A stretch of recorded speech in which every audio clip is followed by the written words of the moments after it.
अब अगला क्वेश्चन है हमारे पास, mass of an object m is equals to 18 plus minus 0.6 kg and volume v is equals to 3 plus minus 0.2 meter cube. Then find the density of the object. So as usual ये question हमें density निकालने के लिए कह रहा है। अब density क्या होती है?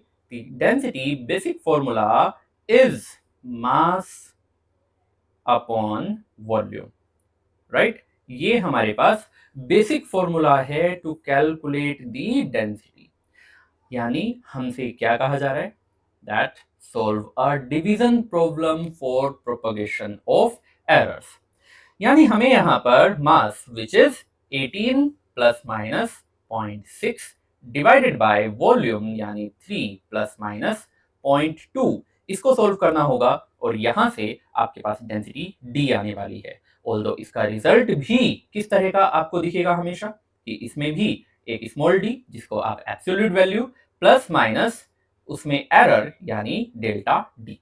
अब स्मॉल डी की वैल्यू क्या होती है कि स्मॉल डी डायरेक्टली इनकी एब्सोल्यूट वैल्यूज जिस तरह से लिखी हुई है यानी डिवीजन फॉर्मेट में लिखी हुई है, तो इनकी डिवीजन से आपको मिल जाएगी 18/3, that means 6 kg per metre cube. ठीक, पॉइंट आता है डेल्टा डी आप कहां से निकालेंगे? तो डिवीजन वाले सेक्शन में हमने फॉर्मूला पढ़ा था। क्या था formula? Delta D by D, यानी relative error in the density will be equals to, उसके कंस्टिट्यूएंट्स कौन कौन है? Mass and volume.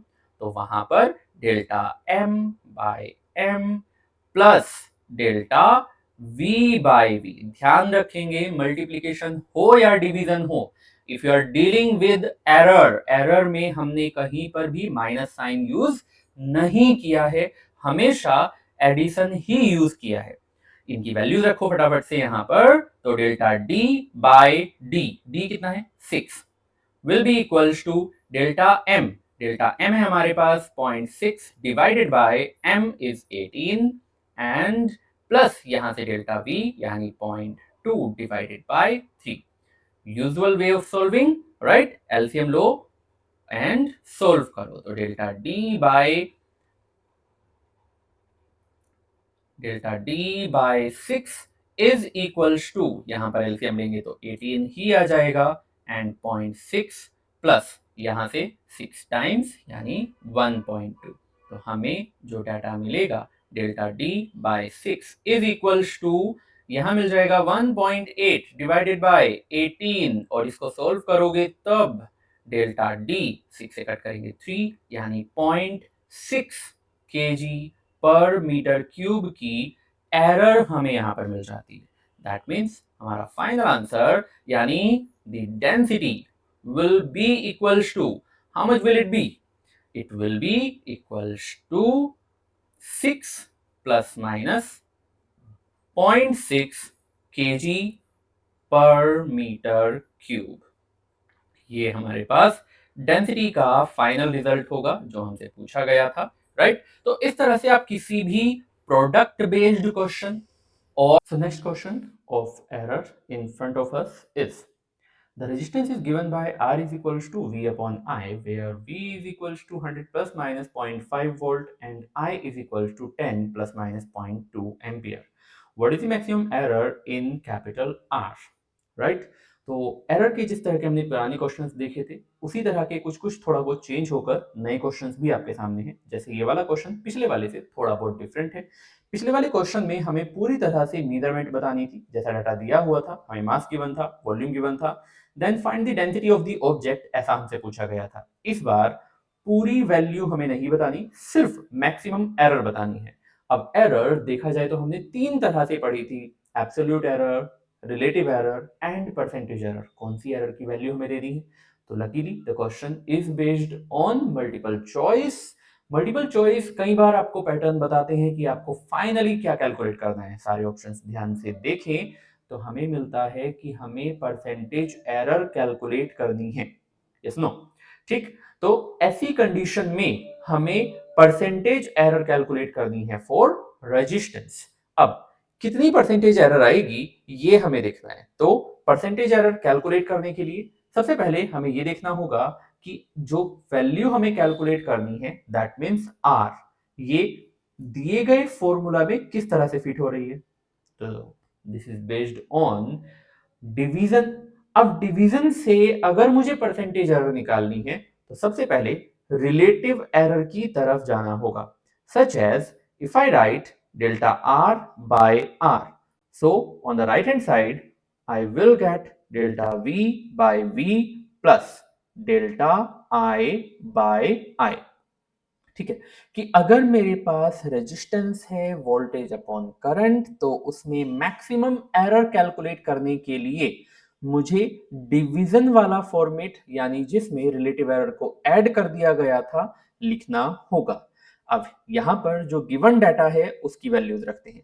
सबसे पहले हमें अगर डेल्टा आर अपॉन आर लिखना है, तो ये V कितना था कि V था 100 प्लस माइनस 5 अपॉन I था 10 प्लस माइनस 0.2।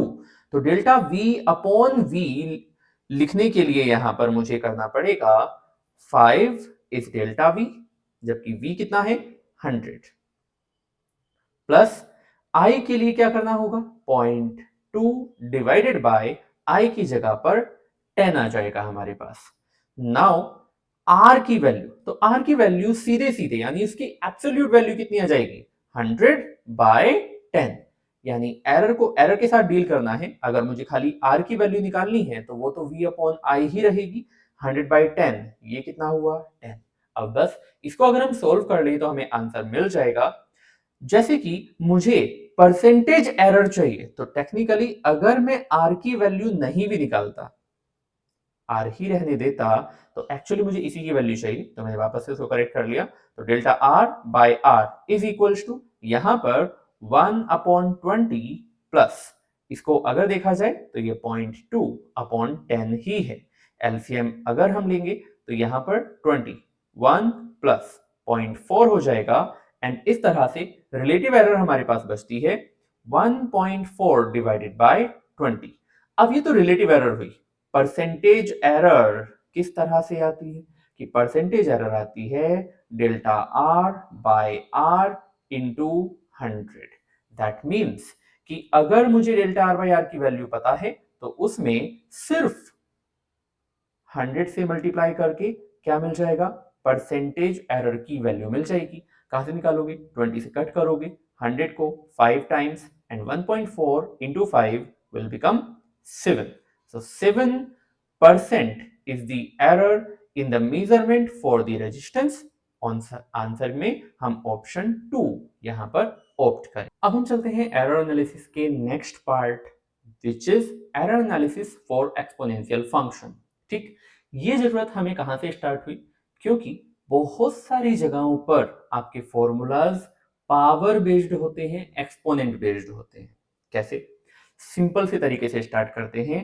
अगर हमसे पूछा जाए if required area of square, या फिर अगर पूछा जाए volume of a cube, right?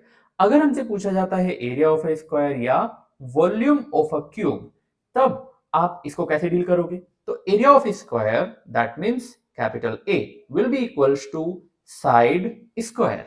In the same way volume of a cube is V is equals to side cube. यानी कहीं ना कहीं अगर मुझे किसी भी स्क्वायर का एरिया मेजर करना है तो क्या मैं एरिया को डायरेक्टली मेजर कर सकता हूं? करना तो मुझे साइड को ही मेजर करना होगा और फिर उसका स्क्वायर करना होगा।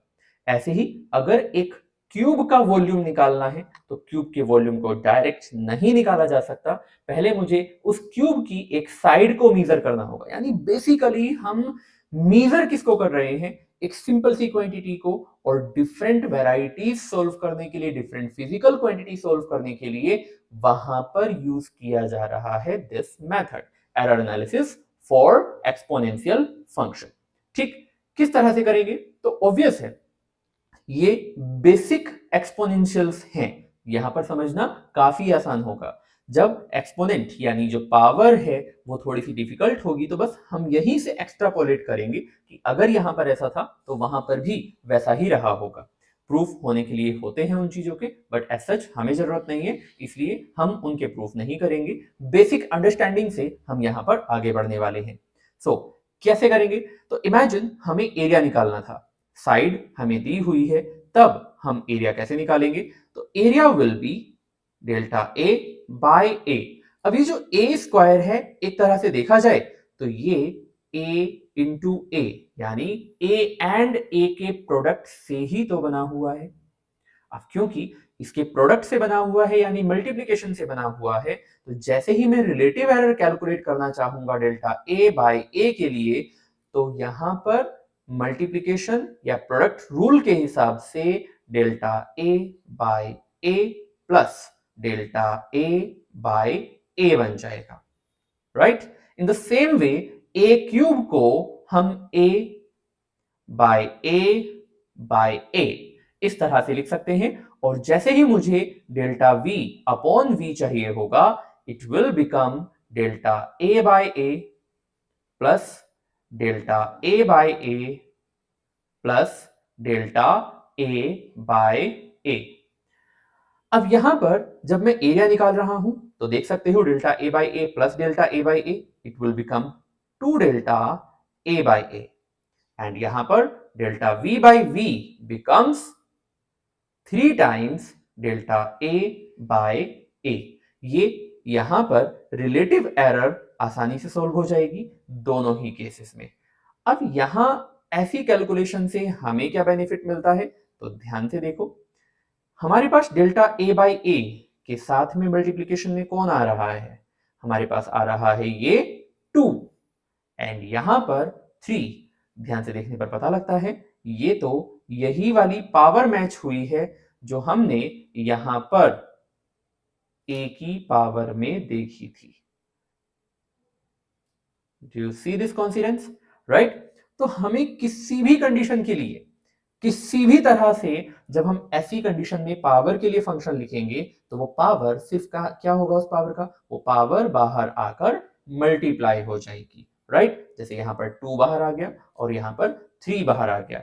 इसके लिए हम छोटा सा एक नोट पॉइंट या ये मानो कि एक तरह से रूल लिख सकते हैं किस तरह से हमारे पास ये पावर हमें बाहर रखनी है। सो इसके लिए हम एक रूल या कहो एक नोट पॉइंट लिख सकते हैं।